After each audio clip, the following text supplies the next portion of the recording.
My sister was the family's $2 million beauty queen. They laughed at her fake problems and didn't notice my scars. She told the whole school about her lie. See, my younger sister has Down. She has a type of Down syndrome, where only some of her cells carry the extra chromosome, so she had the same IQ as the average person, even though she looked a little different. Neither she nor anyone else knew. I loved her so much that it took me a while to figure out what was going on. I didn't really think of her as a friend when I was a kid. I saw her as someone I wanted to please, even if it cost me something. I always did her studies when she asked me to and gave her anything she wanted. "We're so proud of you." "Thank you for being such a great big sister," my parents would say. That was the last time they ever told me they liked me, because I told Linda one day that I was too tired to finish her homework. She didn't say she got it. Despite my protests, she kicked the back of my legs until I fell down and tried to breathe. I called out to my parents. Names, and after a short wait, my mom finally went up the stairs. Mom Linda. "Excuse me?" she said as she stood there, as if I had just done something wrong. Since her sister has Down syndrome, she makes mistakes all the time. She then stomped downstairs. She gave Linda her favorite ice cream and then went back to watch Keeping Up with the Kardashians. I had a strong feeling of regret. Was I really such a bad sister? That night, the answer to my question came to me. I was sound asleep at 1 a.m. Linda became angry. Into my room. "You should know that I knew just how hard to kick you to make you fall without hurting you. Physics is pretty useful." When I looked up, I saw that she was sneering at me. She realized she was just going along with the whole Down syndrome thing. Things got worse from there. We were eating watermelon together in the afternoon, and I gave her the juiciest pieces I was chewing on by mistake, loud enough that she hit me in the back of the head so hard that I thought I had a headache. "Stop eating like an effing dork." "Peasant!" she yelled. When my parents rushed in, I thought they'd help me stand up, but they went over to comfort. "Linda, I'm sorry that your sister can't get better. That's why my first breakup wasn't with a boy. I couldn't avoid it because Linda and I went to the same school." She would tell everyone I was a bad person, and every morning people looked down their noses at me and talked about me behind my back. Jeff was the only person who stood by me. Jeff had a brother with full-blown Down syndrome, so he understood. He knew what it was like to take care of someone, and he hated how Linda treated me even more than I did. Who was smart enough to look at me and see the scars and bruising that had already shown up before I learned how to do a fire drill, but I didn't do anything the whole time because even though everyone we knew dealt with her better than I did, she still looked like she had Down syndrome, She noticed the weird looks and comments from naive guys on the street about how they'd have to bag her. I told myself that if I were in her shoes, I'd probably hate myself too. But then she went too far, and Jeff and I both hated her. They were having lunch together when Linda walked over and sat down on his lap. It was pretty much their first time together. Time to talk. "Hey, will you go out with me?" she asked, flicking her eyebrows. Before making a sleigh motion with his hand, Jeff yelled, "I'm gay girly pop."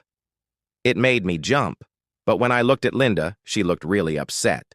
Later that day, when I got home, my mom met me at the door and told me, "You're not to spend time with Jeff ever again." My face turned blue. "He should be locked up for what he did to your sister, I mean. It's disgusting to personally assault a girl with Down syndrome." I nodded and pretended to listen before running to my room. There were stories on Instagram from everyone at our school about Jeff being a rapist. Tears ran down my face. I thought Linda wouldn't keep going, but I was wrong. After 6 months, Linda was speaking in court, but no one paid attention. Jeff and I were given a year in jail with no chance of parole. This time, I was sure she would not get away.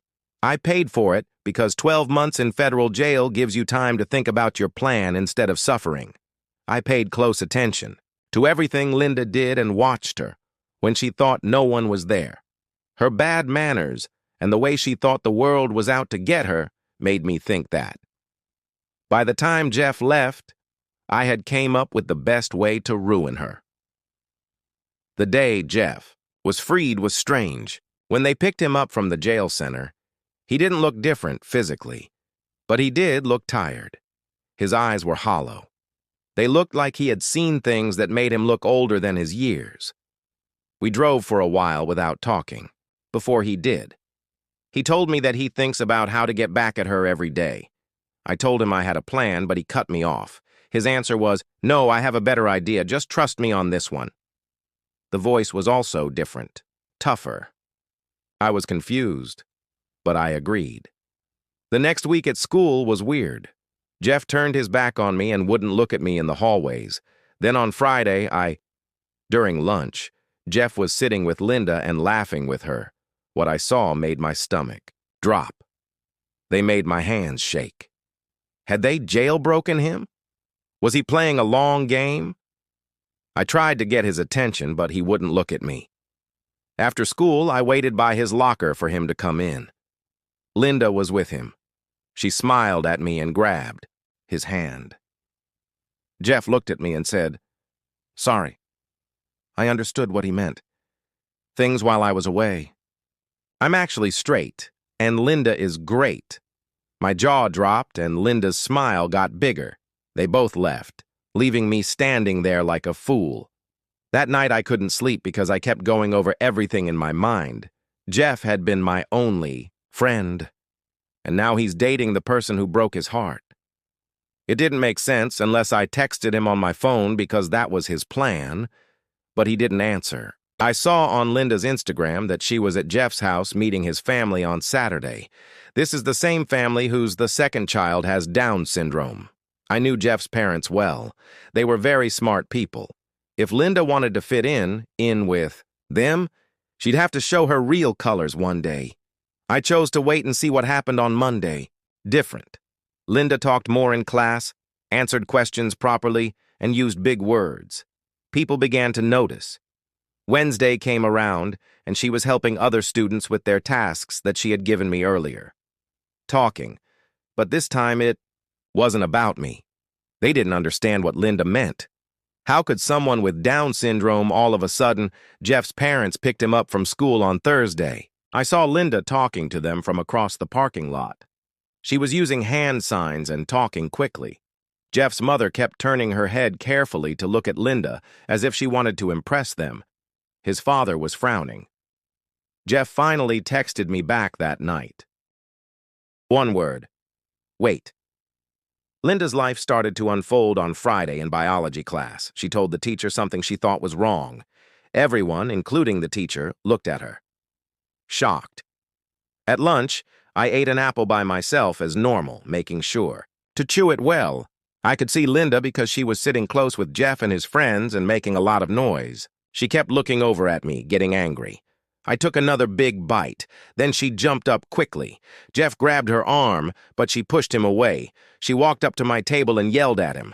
I kept eating while looking straight ahead. That's when she lost it. She grabbed the fruit out of my hands and threw it across the cafeteria. It hit the wall and fell. Everyone in the room stopped talking and stared at us. Linda's face turned red. She yelled, "You think you're so smart?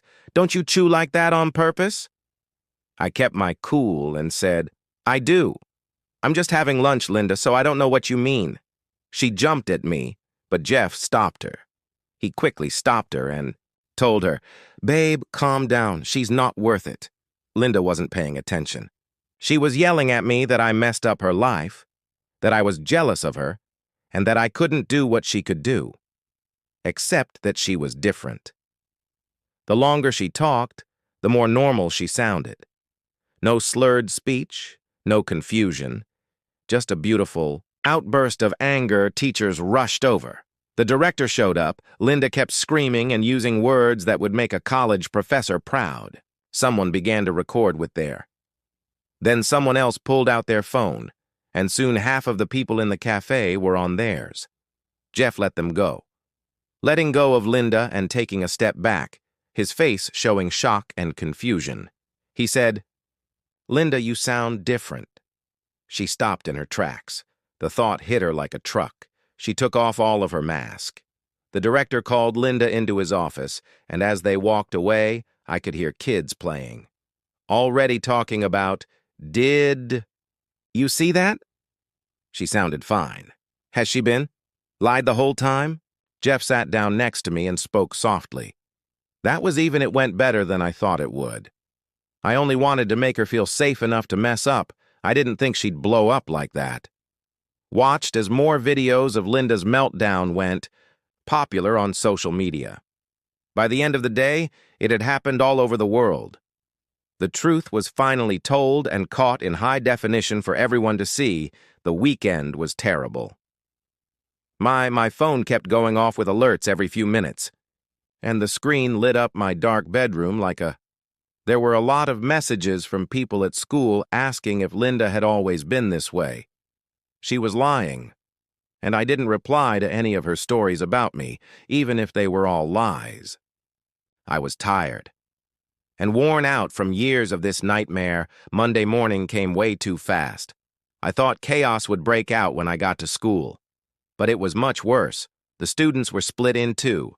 Half thought Linda was lying, and the other half believed still a victim. She had just had a bad day. Jeff found me by my locker and said, "This isn't over yet. We need to." When I asked what he meant, he said, "One video isn't enough, people. People already blaming her for things like being stressed or having a moment. We need something bigger." Until lunchtime, I had no idea what bigger meant, Linda said as she walked into the cafeteria. She was back to her old tricks. Her words were slurred and she was confused, faces everywhere. Today, people are paying more attention, but I saw they were watching her moves and looking for mistakes in her performance. Jeff and I sat together this time, but we didn't say much. Just watched as Linda sat with her usual group of friends. But they seemed awkward. She kept trying to join them in conversation, but they only replied briefly. Then Ryan walked up to her table. Ryan was in our AP Physics class, held up a textbook. He asked Linda to help him with a problem because he had heard she was good at physics. The cafeteria went quiet again, and Linda's face turned white. Said something about not doing well in school, but Ryan kept asking. Linda jumped up quickly and said, "But you told someone you calculated exact force vectors. That's pretty advanced stuff." She knocked over her tray and food got all over the place. She started crying and ran off, but I heard her say under her breath, she said something about kinetic energy that more people heard. The rest of the week was tense for Linda. She tried to act even worse, but no one was buying it. English teachers started to take notice of Mrs. Peterson, asked Linda to read out loud in class. Linda seemed to have trouble with simple words. But when no one was looking, Alan saw her roll her eyes too. He was sitting right behind her. After class, he told everyone what he saw. Had seen the stories started to pile up. The kids remembered times when Linda did something wrong, like speak out loud, or they were fixing problems too quickly and hadn't paid attention before. By Thursday, they were putting the pieces together. Linda was losing hope. In the hallway, she approached Jeff and asked him why he was ignoring her, but Jeff pretended not to understand what she meant, but still cared about her. She grabbed his nose. "Stop lying to me, I know what you're doing," she yelled at her shirt. Jeff took her hands away gently and said, "Babe, it's scary me how different you've been acting lately," she yelled. Things got out of hand on Friday. A school assembly talking about disability and inclusion. The director thought it would help to it didn't calm things down or help people understand better. In fact, it had the opposite effect. During the session, they talked about many kinds of disabilities. When they said high-functioning conditions, everyone looked at Linda. She tried to look confused from the front row, but her jaw was clenched and her hands were in. Linda sat me down in the bathroom and asked, "You think you've won, don't you?" I cleaned my hands and told her, "I don't know what you mean." She laughed, but not in a happy way. She went on to say that Jeff had told her. "Tell me everything about how you two planned this whole thing," I told her. "Jeff and I haven't talked in a while." Weeks. You made sure of that. Remember how her face was twisted? She said, "Stop." He admitted it. "You're both out to get me." I shrugged and left. She had blocked the door. That's when Sarah walked in. Sarah was Jeff's cousin, and she had just started at our school a month before.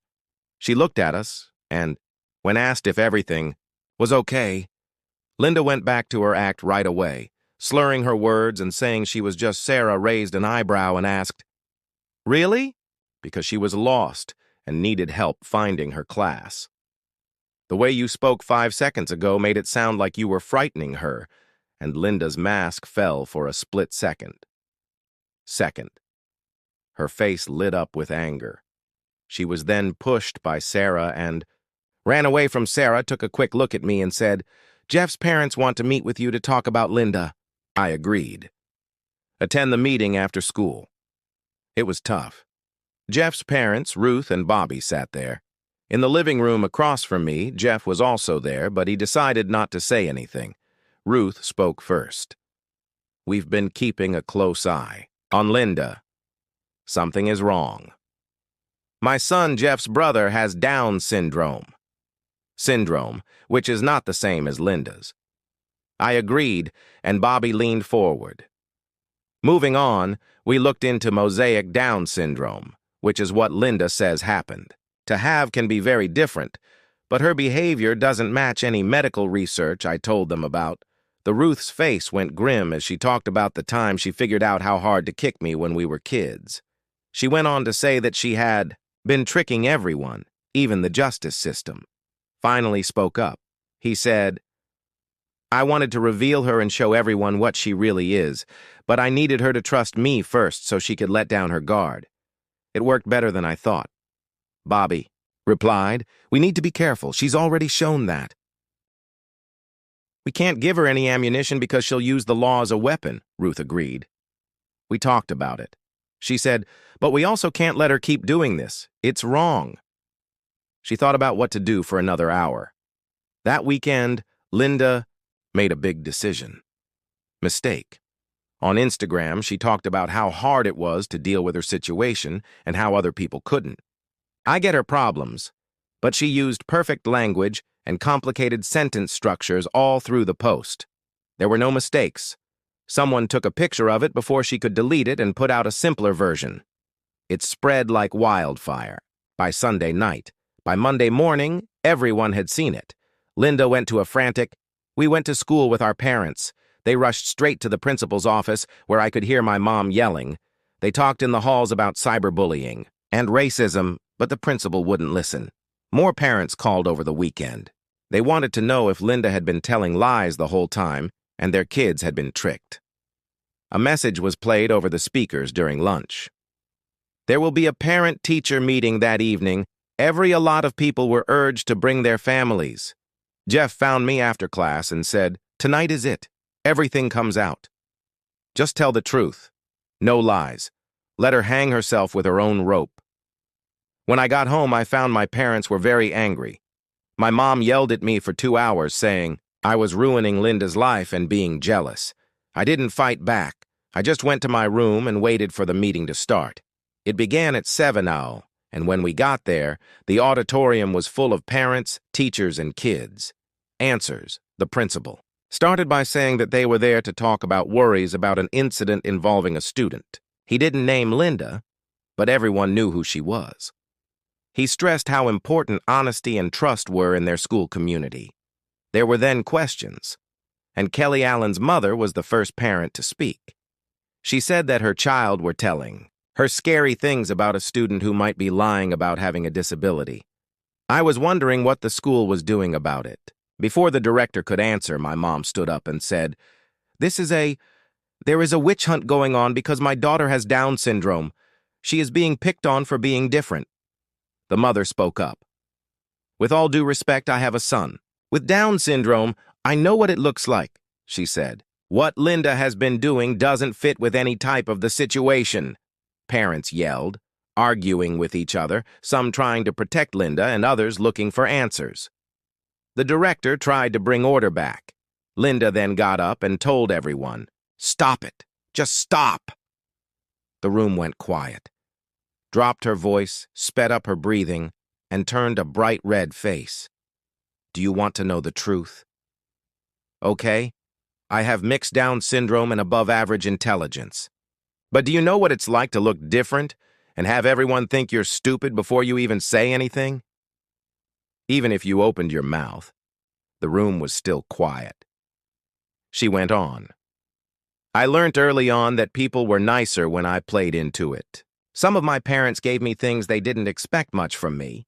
It was easier than fighting every day to be seen as normal. Some looked sympathetic, while others looked angry. My mom reached for Linda, but she pulled away. She went on to say more, and yes, I did use it. My benefit sometimes, but my sister never got it. She had everything face like everyone else's, life like everyone else's. I just wanted some of that voice. It broke, but it was too late. The damage was already done. The chief cleared his throat. Whatever the reason, there are serious claims that false charges were made against another student. Let's talk about this. Jeff's dad spoke up and said, my son spent a year in jail because of those false accusations, a year of his life lost because of lies. Linda's face went white. However, Bobby wasn't done yet. He went on to say, that wasn't I didn't mean. We have statements from several people who saw Linda say she lied. We have proof she's been tricking people. For years, this has to stop. The room blew up again, and this time the director was there. He told everyone that the meeting was over and that the school would be closed until further notice. We'll do a full review and punish anyone found guilty. Of wrongdoing, Linda wouldn't look at me while we were talking. My parents stayed quiet while I was gone. The car ride home was awful. The next few days were strange. Linda didn't show up to school. An investigation was still going on. Kids were called in to make Jeff and I were each interviewed separately. We told them everything, including every threat and lie from the director. His eyes looked tired by the end. He said he had never seen anything like this in 30 years of study. By Thursday, word had spread that the cops were not involved with Linda this time, but with Jeff's fake detention. Apparently, making a fake police report is a very bad thing to do, even if you're not old or disabled. I heard my parents fighting late at night, and that was the last straw. My dad said they were wrong not to listen to me. My mom was still standing up for Linda, but her tone changed. Wasn't as sure when I got home on Friday afternoon and saw Linda packing. She wouldn't talk to me and kept as I packed my bags. My mom told me that Linda would be living with our aunt for a while until. When things settled down, I asked my mom, for how long? She didn't answer that night. I broke down in tears and said, not for Linda. This is not for my parents. This is for the little girl She used to be the sister who loved her sister deeply, did her chores, and shared her toys without asking why. Never came back. That girl was gone. It had been a long time since I hadn't wanted. It was too quiet over the weekend. Jeff came over on Saturday, and we hung out in my backyard without actually talking. He told her that his parents were going to file charges against her and that she would most likely get community service, probation, and maybe even rehab. I asked him if that was okay with him. He said it wasn't about getting back at her anymore. It was about making sure she couldn't do it to anyone else. We sat there, in silence. After some silence, he asked if I wanted ice cream, and I said yes. It was the first normal thing I had done in a long time. Done in years. We went to a place in downtown Chicago that had 30 kinds. I got chocolate, and he got vanilla. We sat outside, watching people walk by. No one looked at us or said anything, like we're only two. That was cool that teens were eating ice cream. Linda called on Sunday night, her first call since she left. She sounded strange and tired. She said she was sorry, and said that was what she had been thinking. I knew what she had done, how she had hurt other people, but I wasn't sure what it was. Part of me wanted to forgive her right away. But another part remembered all the hurtful lies and humiliations I told her. I needed time. She said she got it and was going to therapy. This time I really need help, not just time, to get people to stop bugging her. We hung up without saying goodbye, and I looked at my phone for a long time. I wasn't sure if she meant it, and I wasn't sure if it mattered that Monday was different at school. We talked about what had happened, but it wasn't the main point of our conversation anymore. Life was going on. Jeff and I had lunch, together, but not as boyfriend and girlfriend yet. Just as friends who had been through having a terrible time together, Sarah joined us, as did Alan and Pamela from my English class. All of a sudden, I had something I had never had before. Real friends, who knew the truth, but still chose to help me. It was strange and nice. They were still having a hard time. During the day, they would call to see if I was okay and if I needed anything. Everything they paid me the most care they had in years.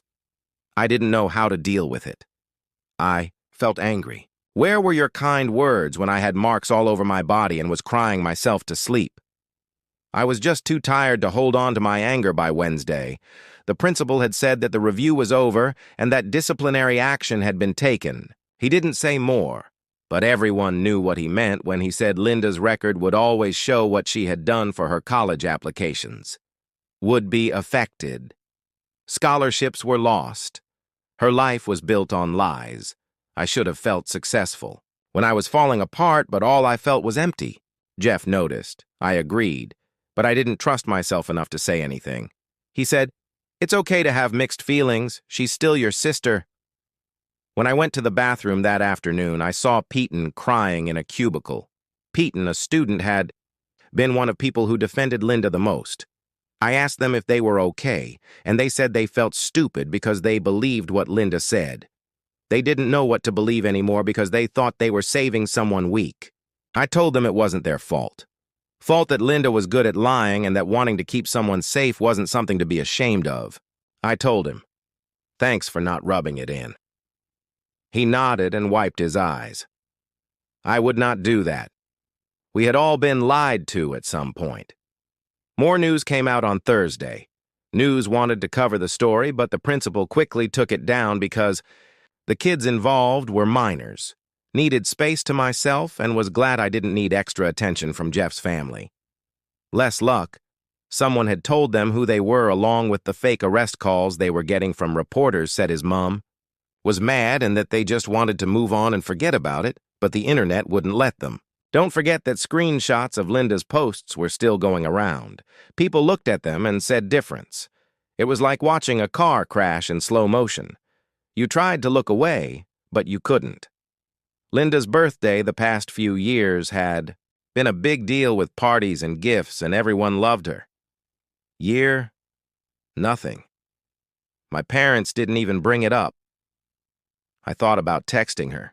I wrote message after message and then wiped them all. What would you tell someone who has been scaring you for years? Jeff asked if I was okay, and I told him I didn't know. He also made it clear that it wasn't just a happy birthday. It was okay that the process of fixing things wasn't going in a straight line. Some days might be harder than others. We were sitting down in the library when Kai got there. Kai was the kid who had recorded Linda's temper tantrum in the cafeteria and sent it to the I told them they hadn't started anything in the group chat, but they felt bad about it like they did. Just wrote down what was already happening. Kai went on still seeing. It's sad that something I taped caused someone's life to fall apart. I knew what they meant, even though Linda had hurt me, and seeing her lose everything was disappointing. It was just sad. The weekend went by quickly. I did my homework, watched TV, and pretended everything was okay with my folks. They stayed away from me and asked if I wanted to talk, but I always said no. What did it say that I was right the whole time? Should they have believed me? Things would stay the same. On Sunday night, my dad knocked on my door and said sorry for failing me as a parent, that he should have seen what was going on. I told him it wasn't his fault, and Linda was good at what she did. He sighed and said, "No, I should have protected you both. I should have gotten Linda real help years ago, but I let her off the hook."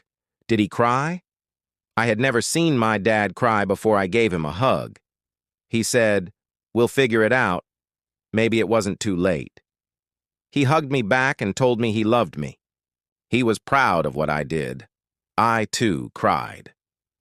Years of pain had been endured because I was brave and kind in the face of hardship. Anger and loneliness are pouring out.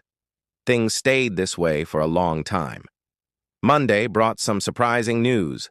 Linda was going back to school. The administration said she could finish the year with some limits. She had to go.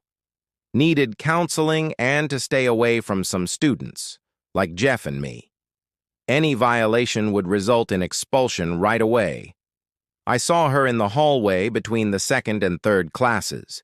She looked defeated and shrunken. Saw me and started to walk over. Then I remembered the rules, so I turned around and left. The other way. It was strange. She had been a big part of my life for months, making people scared and hurt. Now she was just a girl who had lost everything. I almost felt sorry for her. But then I thought about the cuts, lies, and after years of pain, no one felt sorry for her. Maybe I'll be able to forgive her one day. Maybe one day we'll be sisters, once more, but not today.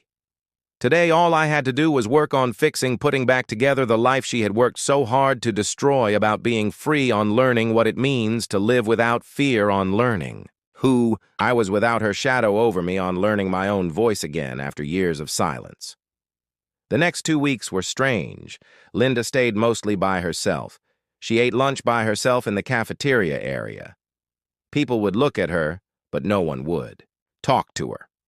I sometimes saw her looking at me in class. When our eyes met, she quickly turned her back on him. Jeff said she tried to talk to him once after school, but security stopped her, close, and reminded her of the protection order. She just nodded and left. Part of me wondered what she was going to do. Say, the other half didn't care.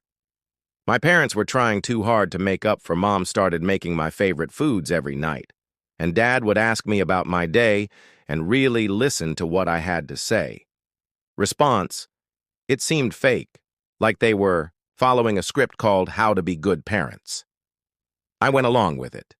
Mom said one night at dinner that Linda's therapist wanted to do a family therapy session because the fights didn't seem to be getting anywhere.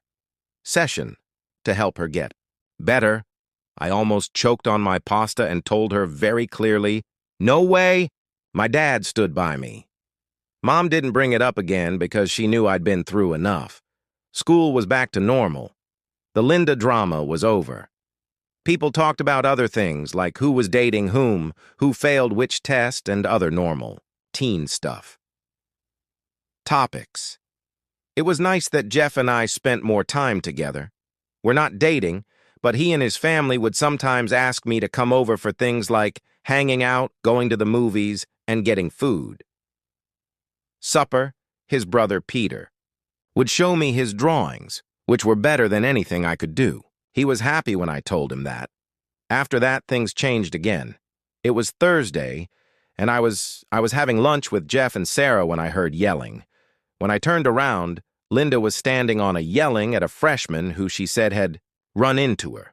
The kids looked scared, and everyone was watching. Linda didn't seem to care about the recording. She was constantly screaming about being disrespected and how everyone thought they were better than her.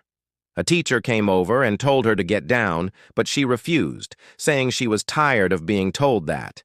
Treated badly. The teacher asked for security. That's when Linda saw me watching. Her face turned to she jumped off the table and started walking with a strange look on her face, as if she had just remembered something. Quickly towards me. The teacher yelled for her, but she didn't hear him. Jeff stood up, put himself between us, and told her to stop. She tried to get around him, so he moved to block her again. When she lost it, she pushed him hard. He fell backward and hit our table. Food got all over the place, and I jumped up to clean it up. That's when I felt her grab my hair. She turned me around to face her and started yelling about how bad it was. It was all my fault. I had ruined her life, and everyone loved me and hated her. I tried to run away, but she caught me. Kids were yelling and teachers were running over. But before they could get to us, something strange happened. Peter Jeff's brother shows up out of the blue. He was supposed to be in his special education class, but there he was. He walked up to Linda and told her, "Please let go of her. You're not hurting her." "That's not nice being mean to her," Linda said. I stopped and stared at him. Her grip loosened. Peter smiled at her in a real, friendly way. "It's okay to be mad, but making other people suffer doesn't make me less angry. It makes me more angry." Everyone was quiet as they watched this child with people with real Down syndrome are smarter about how they feel than any of us. Lily let go of my hair. Her hands shook. She looked at everyone's phones and faces and saw that they were all recording. The teachers found us in the end. Also, security. They took Linda away. She didn't fight back. She just stared at them. Peter, as they took her away. That afternoon, she was kicked out of school by the director. More chances. She had broken every rule of her readmission by attacking 2 students and making threats. Mom cried the whole time. My parents were called in to pick up her things. Dad just looked tired the whole time. That night, they told me Linda was leaving to a therapeutic private school far away so she could get the help she needed. How long? They said at least a year and maybe even longer if she grows more. Okay, was there anything else you wanted to say? Jeff had a bruise on his back from getting hit on the table. His parents wanted to file more charges, but he told them not to. They agreed with his choice and accepted it. Peter kept wondering if Linda was okay if she was getting... We told him yes, because she needs therapy for her anger problems. He seemed happy when he said that. No matter how sad or angry someone was, they deserved to be cared for. The kid was smarter than his years, which made me wonder how things might have been different if Linda had been more like him and used her smarts for good instead of lie. The next few days were quiet. It's too quiet, like the calm after the storm. The kids at school were not mean to me, but they were careful around me as if I could break anything I didn't like. I told Jeff that all I wanted was for things to be normal. He said that normal meant different things to different people. We found our new normal, whatever it was, when Sarah started coming to lunch with us. Every day, so did Pamela and Alan Payton, and sometimes I hadn't eaten since going from being alone to being in a big group was both nice and scary for me because I wasn't used to it. Having friends, a week after Linda left, I found a letter, written by her in my locker. When I opened it, my hand shook. It was 3 pages long, and she wrote about how sorry she was. During treatment, she was thinking about everything, including how she realized she had been jealous of me since we were kids, not because I was normal. People liked me for who I was, not because they felt sorry for me, even though I was pretty. Said she had turned her jealousy into hatred and let it rule and swallow her. She said she did not to ask for forgiveness, but to let me know that she was trying to change and get better. I read it twice. I wasn't sure what to do with it before I put it in my bag. I didn't know how to feel Jeff. When I saw him after school, he asked if I was okay, and I showed him the letter. He read it and quietly sent it back. He asked me what I planned to do with it, and I told him I wasn't sure. That was okay with him. I didn't have to make a choice right now. We walked to his house and found Peter in the using chalk to paint the front yard. He had covered the whole driveway with flower pictures. When he saw us, he came over and asked if we wanted to draw together. We agreed, and we did for an hour. On his work. I felt the calmest I had in years. That same weekend, my parents told me that they felt the same way. We're starting family treatment to deal with their guilt and mistakes. They asked me if I would like to join someday, said, maybe someday, but not yet. They said they knew I could take as much time as I needed. Mom had I stopped watching reality TV and started reading parenting books instead. Dad was around more and worked from home. Going home as much as possible was weird to see them work so hard, but it's also kind of nice. Maybe Will Be a Real Jeff finally asked me on a certain date, the following Friday. He said he had been waiting until I was ready when things settled down, so I said yes. We went to mini golf. He wasn't doing any better. Every time one of us hit the ball into the water, we laughed. It was perfect. Normal. Just two teens on a bad date. There's no drama. There are only the two of us walked home. His hands were sweaty, and mine were too. We didn't care when he kissed me goodnight on my porch. It was awkward, sweet, and just right after that, life got into a pattern of doing schoolwork, hanging out with friends, and going on dates. With Jeff and Sunday dinners with his family, Peter always made sure I had a seat next to him. I told everyone I was his friend, and his parents treated me like family. It was everything I had lost as a child. Acceptance, kindness, and the feeling like someone wants me just for being myself, not for what I could do for them, not for being quiet and taking abuse for being me. 3 months later, Linda sent me another letter. This one was different. She didn't say sorry.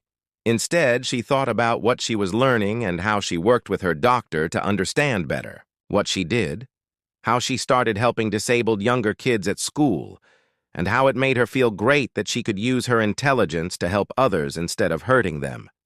She added a picture of herself with a bunch of smiles on their faces. She looked different, calmer, and maybe even happy. I also kept that letter. I still haven't answered it, but I didn't throw it away either. My parents asked me if I wanted to keep it. I told them no. They didn't push. They just told me what my choice was. Available if I changed my mind, Mom.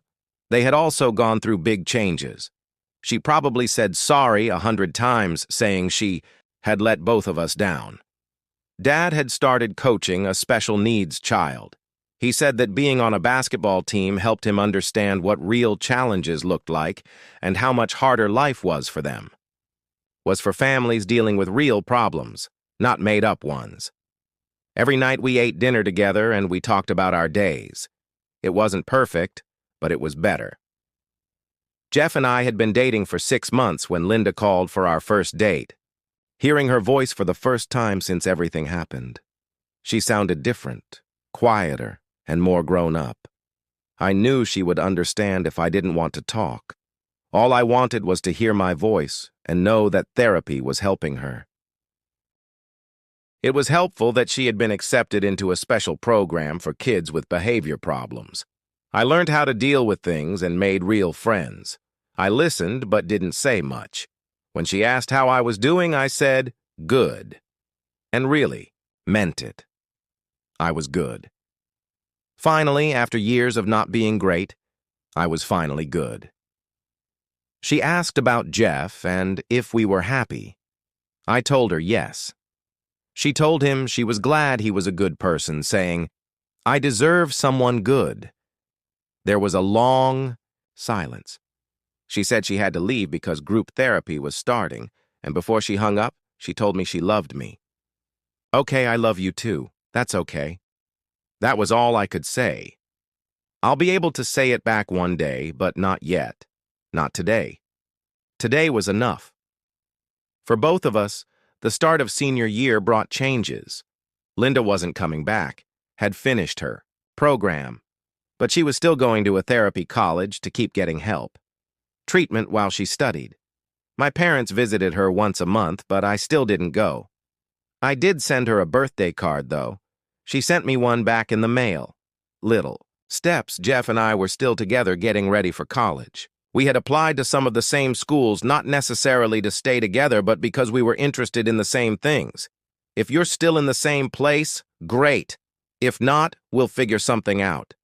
The year went by prom. I never thought I'd be able to enjoy regular teen milestones like graduation and getting ready for summer. Linda sent me an inside. She wrote how proud she was of me and how strong I had been. She also said she was sorry I kept it. Along with the letters, my collection of sorry notes shows that she was trying to get people to change. People who had done bad things. Even those who had hurt you in ways that leave scars. The mental ones took longer to go away, but they were healing too slowly. Letters of acceptance to college arrived. Jeff got into his dream school, and I did. 2. We went to different schools in different states. We've chosen to go on a long-distance trip. If it works out, that's great, but if it doesn't, at least we had each other when we needed it most. We had someone who understood because they had been there and seen the worst. Kept going anyway. It was worth fighting for. It's important to keep. Consistency across kilometers and time zones we've been through worse. We could get through this the distance. The night before I went to college, my parents threw a small party that only family and... When my close friend Jeff and his family showed up, Peter gave me a drawing he had made. It was made of small golf, stick models of us, but you could tell which one was which. I agreed to hang it in my dorm room, and I would put it right above my desk so I could see it every day. Remember that even bad things can lead to good things, happening. That family wasn't always blood-related, and sometimes the people who save you are the ones you don't expect. The next morning, as I packed my car, I found one more letter. This one from my parents told me how proud they were of me and how much they loved me. They also said they hoped that all of my dreams would come true if I went to school, and they would always be there for me when I needed them. Better late than never, right? I really hugged all of them, not the stiff ones I'd used to give before. Mom cried, and Dad might have too. Have as well. It was a good moment. We needed one for a while, some time. The long drive to college gave me time to think about everything that had happened and how different life is now. People started to notice me after I was unnoticeable. Who cares who showed up? Not at all the childhood I had hoped for. Not the family I had hoped for, but it was mine. Finally, okay, better than okay good. I was good. My life was good in the end. It was good. Enough. More than enough. It was everything.